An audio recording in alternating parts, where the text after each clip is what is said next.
So I was browsing through my closet the other day and I found this Ryan Gosling t-shirt that I had just buried deep inside my wardrobe.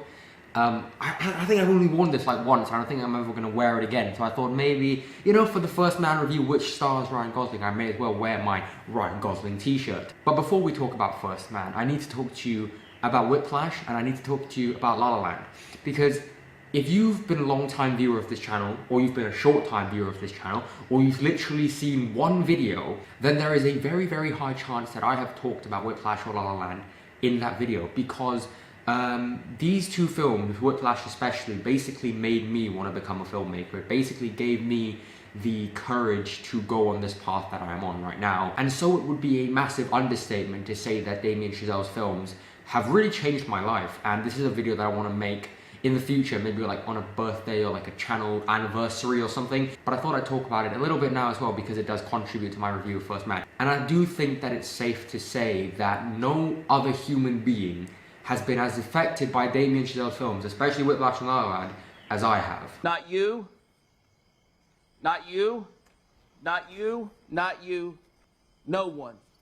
And so you could probably guess that I had the highest level of expectation going into this film, but it was number 2 for my most anticipated film of the year, because, well, I was pretty excited for Infinity War. Secondly, this is based in a true story film, and when I heard that you know, Damien Chazelle was tackling a based on a true story film, I was quite excited, but I was also kind of apprehensive, because in my experience, based on a true story films can be quite safe. There's usually nothing too interesting about the filmmaking. And the only one that I would say is truly, truly outstanding would be Social Network by my man David Fincher.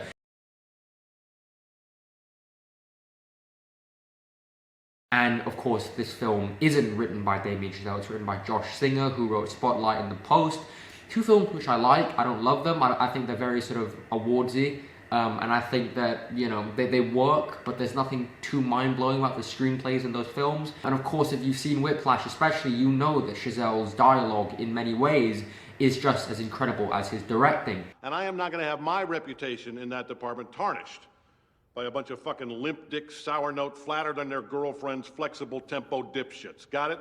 And so that took away from my anticipation of it quite a bit. And that is exactly why this video is titled Damien Chazelle's, you know, biggest challenge, because it is. This is the first time he's made a full-length feature film that isn't about jazz in one way or another. This is the first time he's made a film that he hasn't written, and this is the first time he's made a based on a true story film. And the question that I had was, would he overcome this challenge? Would he rise above it? And after having seen First Man, I would say that this is definitely the Dunkirk of this year for me. So what do I mean by First Man being the Dunkirk of this year for me? Well, it's directed by someone who has been deeply influential to my filmmaking. It's directed by someone who has made some of my favorite films of all time. On a technical level, it's pretty much perfect. Cinematography here by Linus Sandgren is just awesome. It's definitely more in line with like a Catherine Bigelow or a Paul Greengrass or a Michael Mann film, in the sense that like 90% of the shots are all handheld. And I've said many times on this channel that I'm not the biggest fan of that, just because I find it takes away from the cinematic feel. I find that, you know, it feels a little bit too documentary if you use it incorrectly. And here I think they do use it well. I think that they use a little bit too much for my taste. But for the most part, the handheld really works to kind of up the tension, give it a slightly more documentary feel, even though I'm not the biggest fan of that, but it does work well for the film. The film looks nice, obviously. Also, like Dunkirk, the editing is just incredible. You know, you have these moments where they just let the shots hold for a long time and just let you absorb the environment, but at the same time, there are moments of kind of quick cut, fast-paced editing to really amp up the tension and suspense. So again, the editing works really well. And of course, we have to talk about the incredible score by Justin Hurwitz. It definitely deserves a nomination, and he's probably going to win. It's top 5 best scores of the year, and I have not been able to stop listening to the piece The Landing, which is just so good. But you're probably expecting me to say but, because if you see my Dunkirk review and you know my thoughts on Dunkirk, you know that I'm about to say a but. I wasn't as impressed with the film from a story perspective and a structure perspective, a character perspective and a script perspective, because I don't know. I don't know, a lot of people have really been saying a lot of good things about the film, and I get that, and I still think it's a great film. But for me, the biggest issue with this film, unfortunately, is Josh Singer's script. Now, I have nothing against the guy, but it just has nowhere near the same level of energy and passion and heart as the Whiplash and the La La Land script. I would honestly go as far as saying that this script doesn't even have half the balls of Whiplash or La La Land, because there are moments in the film where you feel like something big is really going to happen in terms of like the dialogue. And, you know, Ryan Gosling plays quiet Ryan Gosling in this film. And so if you've seen any of the other quiet Gosling roles, you know that, you know, he's quiet for most of the film, and there's this big burst, like in Drive or in Blade Runner or in Place Beyond the Pines, wherever.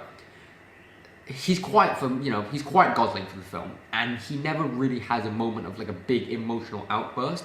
He's so reserved to the point where you keep expecting this big burst, and there are one or two, but they just feel so half-hearted, and they don't feel like, you know, he went all the way. And I feel like that's been a major criticism for the film, is that Neil Armstrong doesn't really feel that relatable. He feels so distant from the film. Now, I kind of do agree, but at the same time, I do kind of disagree, because I think that there is enough moments in this film to humanize him.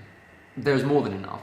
But I would have liked them to just go a little bit further. For example, there are one or two scenes in the film where Claire Foy is having an argument with this or that person, and she's, you know, it's getting quite heated, and you're expecting this big moment, but the big moment never happens. And I guess the best example of this is like the I'm upset moment from Whiplash, and, you know, the entire scene just plays out, but you never get this bit. You are a worthless, friendless, faggot-lipped little piece of shit whose mommy left daddy when she figured out he wasn't Eugene O'Neill, and who is now weeping and slobbering all over my drum set like a fucking 9-year-old girl. So for the final father-fucking time, say it louder! I'm upset! Did you get what I mean? Like, they do a good job, but you could have gone so much further with it. And that was one of my issues with the dialogue of the film. It's getting really sunny, and it's getting really not sunny, and it's changing a lot, the weather outside. I am filming with basically all natural lighting, so I do apologize if it looks weird on camera. But anyway, that was issue 1 with the script. Issue 2 with the script was that the structure for me was all over the place. The first act, good. The second act, kind of boring and dead, and nothing happens, and there's no feeling of urgency whatsoever. A lot of things do happen, I guess, but they never feel super consequential. They never feel super earned. And I just thought it was a little bit meh. Now, every negative thing that I have just said about the film is completely irrelevant for the last 15 minutes of First Man, because the last 15 minutes of this film is A+, it is masterful, it is flawless. You know, say what you will about Damien Chazelle, but the guy knows how to end a film. He just does. And I loved that last 15 minutes. It's everything that I was hoping for with this film, but it's 15 minutes, whereas he was able to do that for, you know, 2 hours with Whiplash and with La La Land. So to answer the question that I guess was asked at the beginning of the video, did Damien Chazelle kind of overcome this challenge? On a technical level, absolutely. He has shown that he can direct basically every genre and just make it feel like his own, make it feel like it works. But look, a great film needs to have great everything, you know? It needs to have a great script, is what I'm trying to say. And here, as I said, the script works, but it never goes above and beyond. And that was what was missing with the film for me. Grade-wise, I don't know, I'd probably give like an A- or a B+, like I said. I'm just giving these grades to kind of have a solid opinion of the film. I don't really know what grade to give it. I think I definitely need to rewatch the film at some point before the end of the year to sort of have a solid opinion of it. But I would say that this film is a pretty great one. It's good, borderline great. God, I wish the script was better. I really do. I know all of the people who are watching this video probably have the same thing in mind, that no director will ever make masterpieces every single time, right? Francis Ford Coppola hasn't done that. Scorsese hasn't done that. Kubrick hasn't done that. Kubrick has some great films. He doesn't have all masterpieces. Hitchcock has some great films. He doesn't have all masterpieces, right? You know, Tarantino's got Death Proof. Finch has got Alien 3. You know, Nolan's got Dark Knight Rises. You know, not everyone is going to be able to make flawless film every time. I get that. But at the same time, when it's coming from the person who basically inspired me to become a filmmaker, I do expect a little bit more than great. So those were my thoughts on First Man. I enjoyed the film. I have a lot of issues with it, as I just said, but there are some really, really awesome moments, and I will definitely be rewatching it because I think that, I don't know, I need to see it one more time before I can really have a solid, full-on opinion about it, just like Dunkirk. I've seen the film 4 times now, and I still have no idea what to think about Dunkirk. But anyway, guys, that was my quick review on First Man. I've got a lot of videos planned for you guys. I'm currently nearly finished Daredevil Season 3, so a review for that will be out soon. But anyway, guys, thank you very, very much for watching, as always. Thank you.